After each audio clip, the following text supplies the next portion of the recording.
Hi everyone, today I want to talk to you about something super important. And this is the concept of distributed computing or data parallelism or a Spark. And first I want to tell you what that is, and then I want to explain to you how to choose its configuration, how to optimize the Spark parameters. You know, so many people in industry are using PySpark or a Spark or a Scala, any form of data parallelism, but they don't really, they kind of know what that is, but they don't really know how to optimize the parameters. In this video, I want to tell you everything you need to know about the Spark and how to choose. There are many parameters for a Spark. What are the important ones and how to optimize them? All right, so let's start. So first, we need to learn about the distributed computing and what are the benefits. All right, so what's the distributed computing? It's a class of computing techniques that we use a group of computers as a single unit for computational tasks as opposed to a single machine. So we have a group of computers, group of machines, group of nodes. Later on, I will tell you what node is, right? To do a computation instead of just a single unit. This is, in a sense, is called cluster as well. So what's cluster is a group of computers that are considered as a one single unit to do a computation. All right. Now, what is the benefit of that? Why do we want to do distributed computing? Why do we want to take advantage of data parallelism? Why not just a single node? Like, what's wrong with the Python that we have to use PySpark? You know, number one is increasing computational speed. If something is running on Python on a single node, no parallelism, in 5 or 6 hours, it can be run on PySpark in 15 minutes. As simple as that. Super, we can increase the speed by a huge factor. Therefore, we can reduce the computational time, right? Therefore, we can reduce the cost. You know, if we want to run a task, let's say on a uh, single node computer. Single node means like, let's say we are using a cluster, let's say Databricks. You're using a single node and you want to finish it in half an hour. All right. If you use a Spark, maybe it costs you use a memory optimized in next videos, couple of videos from now, I will tell you about memory optimized, compute optimized, storage optimized, everything what Databricks you need to know. But if you use a Spark, let's say you use 5 workers and one driver, let's say it costs you $20 per hour.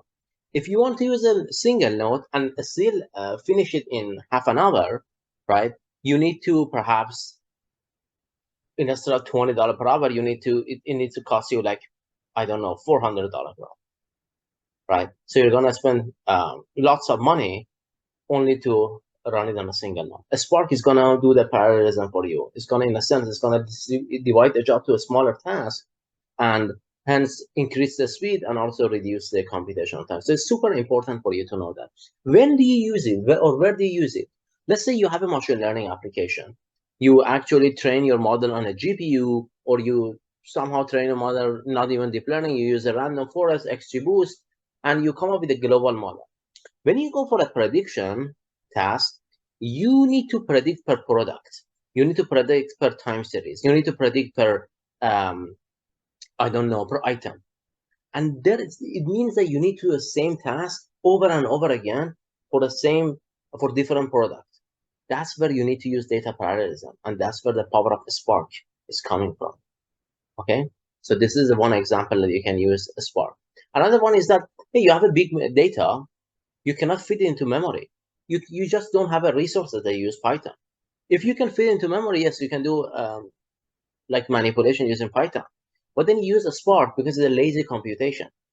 You just read the data into a Spark, and then you can do processing in the Spark. And anytime you want to like visualize it, you can actually use a Spark function. And also you can go from a Spark to Python, which I guess I'm gonna touch it in this video, but I have other videos to tell you a little about advantage and disadvantage of doing this. All right. So now that we have an idea about the distributed computing and their benefits, let's understand better about the Spark uh, architecture. All right. All right. What's the Spark architecture here? Here I have a nice diagram to tell you everything you need to know. In any Spark application or any Spark architecture, we have driver node, we have couple of worker nodes, one driver node and a couple of worker nodes. We have a Spark context and we have a cluster manager. You need to understand these concepts very well. And then within the driver, within the worker node, you need to understand the concept of executor. All right.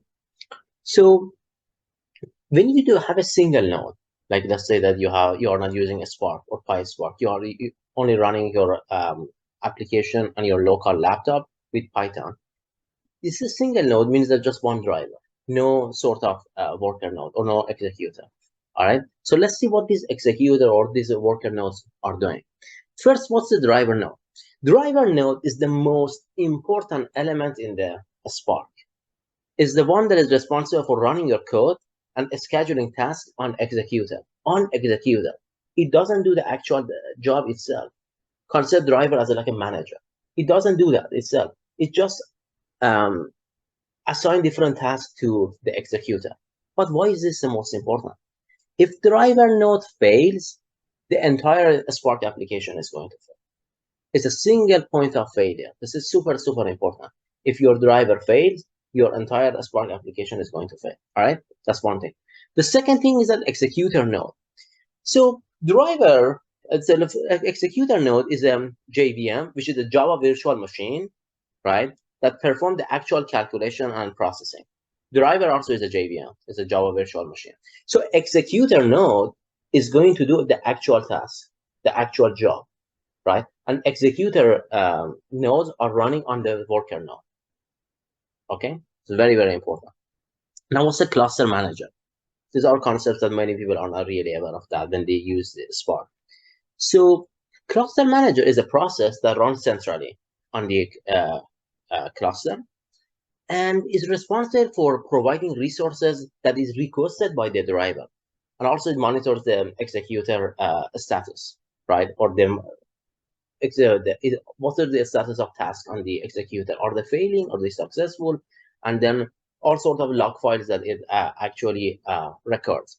Now, what's the example of the cluster manager? You guys have heard of it, but you didn't know it perhaps it's part of the cluster manager or not. Spark standalone, that's one example. Hadoop yarn. Have you heard of, for example, hey, I want to assign the memory for this executor, right? So you have to assign, I don't know, 18 gig for the executor memory, and then make sure you assign 1 or 2 gig for the Hadoop yarn. You just ask yourself, what is a yarn? Yarn is this cluster manager that is communicating to a driver through something called a Spark context. So a Spark context is the main way or main gateway for communication between driver to cluster manager. And this Spark context is the element that is telling to your driver, hey, what sort of a cluster manager you are using? Is it Yarn or is it Spark standalone? So these are the important things you need to know. Now, then I'm going to talk about how to choose this parameter, or what are the important parameters that you need to know in order to optimize your Spark cluster. Therefore, we need to understand, we need to focus mainly on the driver and the executor. We are not going to touch on the Spark context and cluster manager. They're just important to know what they do. There is a concept of cache that is going to take a memory. You usually assign some memory for the cache. I put it there just for you to understand that this cache is there as well. It's not like the entire memory for the worker is going to get to the executor. And there is a concept of task. Task is a unit of job that is assigned to the worker node by the cluster manager or by the driver program. All right, it's very important, but it's just something that we keep in our mind, but we focus mainly on the executor and driver. All right, now let's, in the next slide, I want to tell you something super important. And what I'm going to discuss is that what are the important parameters or important configuration that you need to know or you need to care about them when you actually optimize your Spark application. All right, important Spark configuration. If you want to optimize your Spark application, you need to care about these parameters. Some of them are much more important than the others. I will tell you which one. Executor cores, super important. How many cores you want to assign per executor? Remember in the last slide I told you executor that is running inside the worker node? How many cores, CPU cores, you want to assign per executor? Executor memory. Hey, how much memory you want to assign per executor? Task.cpus. Most people have no idea about this parameter. Super, super important. And I'm very confused that most people don't even talk about that. Task.cpu is that how many cores you want to assign per task, not per executor, per task. All right. Driver memory and driver cores, they are less important. Usually you don't see people optimize them, or usually you don't see them people configure them, because they are usually done by the cluster manager. All right. So driver memory is that how much memory you want to assign to driver. Driver cores is that how many cores, CPU cores you want to assign to driver. All right. But the way you configure them is very similar to the executor, but they are not as important as the first two. So the last two, driver memory and driver cores, are not as important as executor cores and executor memory. All right. This is a very important slide. In this slide, I'm telling you a lot of important stuff. So I'm telling you how to calculate optimal Spark configurations. First, step number one, start by choosing the number of cores per executor. This is in Python, in PySpark, it's called Spark, in Spark, it's called spark.executor.cores. Okay. Now, this one, there is no rule of thumb to choose this one. There is no equation or formula to choose this one. A rule of thumb or a good heuristic is to choose this one equal to 5 or 4. Okay. Then we need to find the number of executor per nodes.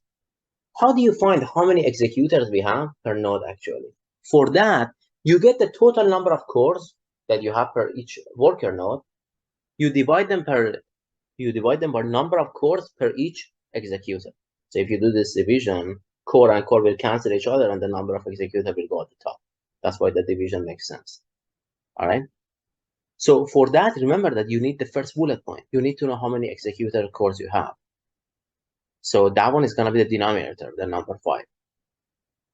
After that you found actually how many executor you have per nodes, you're going to see how much memory you want to assign per each executor. Super important. For that, you're going to get the total amount of memory for the worker node, and then you divide it by the number of cores per each executor. All right. So this one is going to tell you the total memory you want to allocate in general for the executor plus the cache that I talked about, that plus some sort of overhead that you have, right? So usually, as a rule of thumb, you're going to take this value, this fraction, and you multiply by 0.8 or 0.9. Some people multiply by 0.7. This gives you a roughly good estimate on how much memory you want for only executor. All right. Then there is something very, very important, guys, and this is the amount of number of cores per task. Most people don't talk about that, which is very confusing to me because it's super important. Numerous applications, I see people receive an error. I fix it by only setting up this, a spark.task.cpus. This determines how many cores you want per task. I understand why people don't care about that, because the default is 1. So they assume it doesn't exist. But you don't know how many times you can actually use a cheaper cluster by just configuring or optimizing this parameter. How many cores you want per task. In the next slide, I will show you why this parameter is super important. All right. So for this one, you can set this one to a value equal to number of virtual core if you have no idea what to assign that. So if you have a worker node with the, let's say, 8 virtual core, you can actually set this value equal to 8. All right. I will tell you why this is important. In the next slide, you will see that how to set this parameter and why this is important to or related to executors at cores. Then you can do the same thing, the same calculation for the driver, the same calculation that you did for the first 2 bullet points or the first 3 bullet points, you can do it for the driver as well. So you can go ahead and set the driver cores to whatever number you like, and driver memory, you can actually calculate it using the 3rd bullet point. The driver calculation is not as important as the executor calculation. You see that a lot of people actually do not really include the driver memory or driver cores in their computation. All right. So up to now, it's good. But now the question is that why are we using a Spark? We are using a Spark for the parallelism concept. We are using a Spark for the distributed computing. Therefore, we need to ask ourselves what determines the power of the distribution, the power of parallelism in a Spark. What parameter determines? All right, I choose the executor memory because I want to have enough memory when I actually load or give the task to my executor or to my worker nodes. This is important. executor core task CPU is important, but what determines how much parallelism I can have in my Spark application? In the next slide, I will tell you this. Super important. I haven't seen it anywhere. So stay tuned for this. All right. How to control Spark parallelism? You need to understand that the parallelism in a Spark is defined as by number of tasks that can run in parallel, or number of tasks that can run all together. All right. So that's what we call it parallelism. The number of tasks that can run concurrently or together. Right. That's what parallelism is. Parallel, I mean number of tasks that are running together. All right. So how do we what parameter determine that? The way to determine this parameter is as follows. We take the spark.executor.cores and we divide it by spark.task.cpus. Guys, do you remember what is spark.task.cpus? Spark.task.cpus is equal to number of cores per task. All right. And spark.executor.cores is equal to number of cores per executor.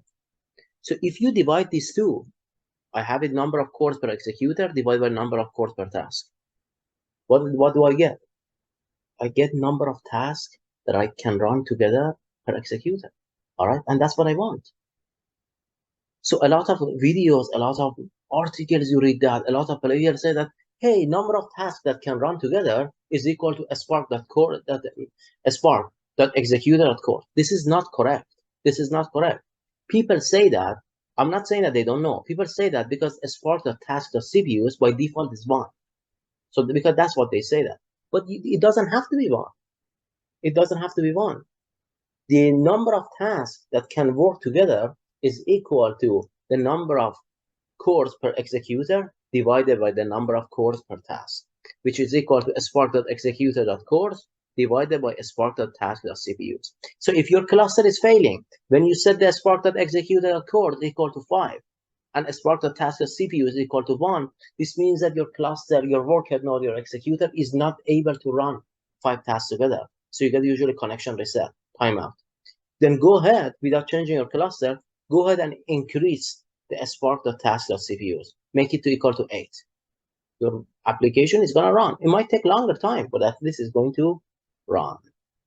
This is what I have for the fundamental of Spark. That was the end of my slides. I hope this video was very useful for you.